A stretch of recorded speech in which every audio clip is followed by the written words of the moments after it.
Dear students, question है N equilateral triangle of side 9 centimetre is inscribed in a circle, find the radius of circle. Means ये question कह रहा है कि equilateral triangle circle के अंदर है। ठीक है, मीन्स हम एक सर्कल बना लेते हैं और इस सर्कल के अंदर एक इक्विलेटरल ट्रायंगल है। इसको हम ए बी सी कर लेते हैं। क्वेश्चन कह रहा है कि इस सर्कल का रेडियस क्या होगा, ये रेडियस निकालना है। तो इस क्वेश्चन को सॉल्व करने से पहले समझ लीजिए कुछ कंडीशन जो इस क्वेश्चन को सॉल्व करने में हेल्प करेगा। जब सर्कल ट्रायंगल के वर्टेक्स से गुजर रहा हो तो इस सर्कल के जो सेंटर होगा उसको हम सेंट्रोइड कहेंगे, और दूसरा कि ट्रायंगल के अंदर से सर्कल गुजर रहा हो तो इसके जो सेंटर होगा इस सेंटर को सरकम सेंटर कहेंगे, सरकम सेंटर कहेंगे। ध्यान दीजिए, ट्रायंगल के वर्टेक्स से जो सर्कल जाएगा उसके सेंटर को हम सेंट्रोइड कहेंगे। ये कहीं भी हो सकता है, ट्रायंगल के बाहर भी हो सकता है, ट्रायंगल के अंदर भी हो सकता है। और जब सर्कल के अंदर जो और ट्रायंगल के अंदर और जब ट्रायंगल के अंदर सर्कल हो तो उसके सेंटर को हम सरकम सेंटर कहेंगे।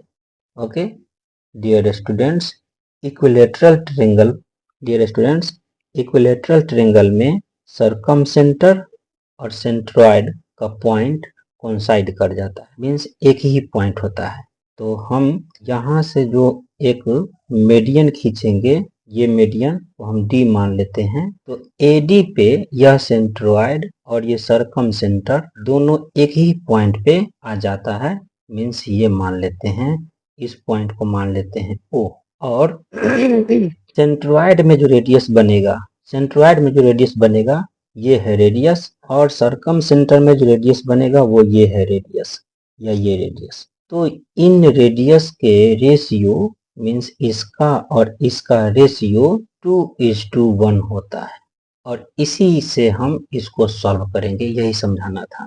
तो सॉल्व करते हैं। In triangle A B C draw AD perpendicular to BC। AD BC पे परपेंडिकुलर खींचे। तो हम जानते हैं कि इक्विलेटरल ट्रायंगल में परपेंडिकुलर लाइन उस साइड को बाइसेक्ट करता है। मीन्स अब हम इसके अनुसार लिख सकते हैं, इसके अनुसार कि BD equal to DC equal to total side है 9, पूरा सभी साइड है 9 सेंटीमीटर, तो ये 9/2 मीन्स 4.5 सेंटीमीटर का। ओके, 9.9/2 इक्विलेटरल ट्रायंगल का सारा साइड इक्वल होता है, और ये गिवन है 9 सेंटीमीटर। तो ये साइड दोनों का आधा हो जाएगा, तो ये साइड ये BD और DC 9 का आधा हो जाएगा, तो 9/2 सेंटीमीटर, और इसी को लिख सकते हैं 4.5 सेंटीमीटर। ओके, तो अब हम निकालते हैं, इस पे परपेंडिकुलर है तो हम ये AD निकाल लेते हैं। तो हम जानते हैं कि AB स्क्वायर इक्वल टू में AD square plus BD square by Pythagoras.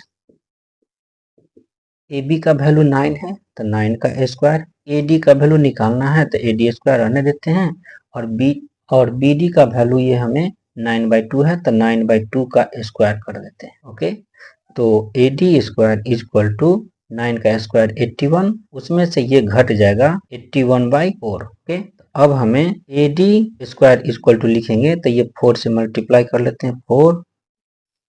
अब इसको हम सॉल्व करेंगे तो ये 3243/4 ये आया AD स्क्वायर। तो AD equal to √243/4।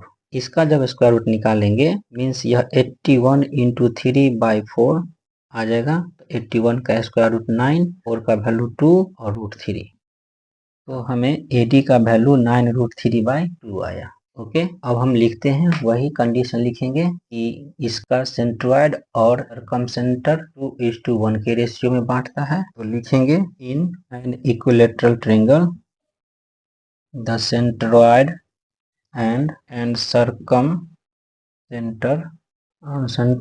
Centre coincide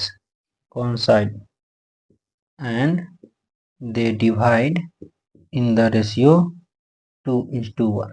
okay, तो हम मान लेते हैं AO is equal to 2x and OD is equal to x. Now 2x plus x मतलब ये दोनों साइड को यानी दोनों पार्ट को ऐड करेंगे तो पूरा होल पार्ट मिलेगा। मीन्स हमें ये 9/2√3 मिलेगा, 9/2√3 मिलेगा। इसको सॉल्व कर लेते हैं। 3x इज इक्वल टू 9/2√3 और ये 3 से 9 काटेंगे, 3 टाइम्स में कट जाएगा तो x का वैल्यू आया 3√3/2। हमें सरकम सेंटर से उसका डिस्टेंस चाहिए, मीन्स हमें रेडियस चाहिए। रेडियस इज इक्वल टू हो जाएगा AO और AO का वैल्यू 2x मीन्स 2 इंटू 3√3/2, ये 2 कट जाएगा, हमें वैल्यू आया 3√3 ये सेंटीमीटर। ये आंसर हो गया।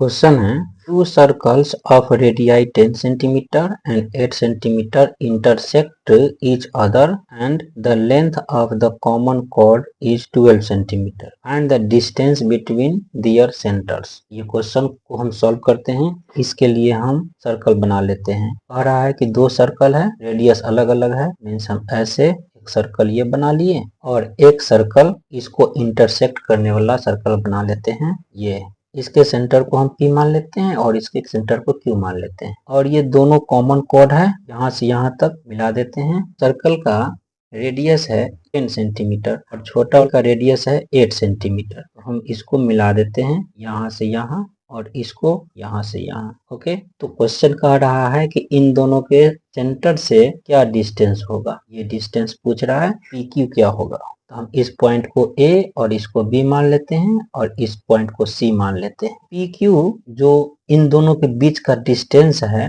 तो इस कॉमन कॉर्ड AB पे सेंटर से जो लाइन आएगा वो परपेंडिकुलर होगा। याद रखेंगे कि कॉर्ड पे सेंटर से जो लाइन आता है वह रेडियस ही होगा, तो उस कॉर्ड पे परपेंडिकुलर होता है, ठीक है, और उस कॉर्ड को इक्वल पार्ट में भी बांटता है, ठीक है। तो कॉमन कॉर्ड का जो लेंथ है 12 सेंटीमीटर है, तो आप कह सकते हैं AC is equal to CB और इक्वल टू 6 सेंटीमीटर, दोनों इक्वल है। ये PC इस AB को इक्वल पार्ट में बांटा, ठीक है। तो in triangle APC AP square equal to PC square अब प्लस AC स्क्वायर। AC का वैल्यू 6 सेंटीमीटर है और PA का वैल्यू 10 सेंटीमीटर है। ये बड़ा रेडियस है 10 और छोटा रेडियस है 8, तो हम 10 का स्क्वायर इक्वल टू में लिखेंगे PC का स्क्वायर, हमें यही निकालना है, और प्लस 6 का स्क्वायर। तो PC स्क्वायर इक्वल टू 10 का स्क्वायर माइनस 6 का square, 100 minus 36 equal to 64। PC square का वैल्यू 64, तो PC इक्वल टू √64 मीन्स 8 आया। Now in triangle AQC AQ square equal to AC square अब प्लस CQ स्क्वायर, और ये Pythagoras theorem से होगा। AQ का वैल्यू 8 है, 8 का स्क्वायर इक्वल टू AC का वैल्यू 6 है तो 6 का स्क्वायर अब प्लस CQ निकालना है तो CQ स्क्वायर, तो CQ square equal to 64 minus ये हो जाएगा 36। CQ स्क्वायर इक्वल टू 28, तो CQ इक्वल टू √28 और इस स्क्वायर रूट निकालेंगे तो 4√7 2√7, CQ इक्वल टू 2√7। ओके, हमें वैल्यू चाहिए PQ इक्वल टू में PC plus CQ means 8 plus 2√7 centimetre, यही हमारा आंसर रहा। ओके।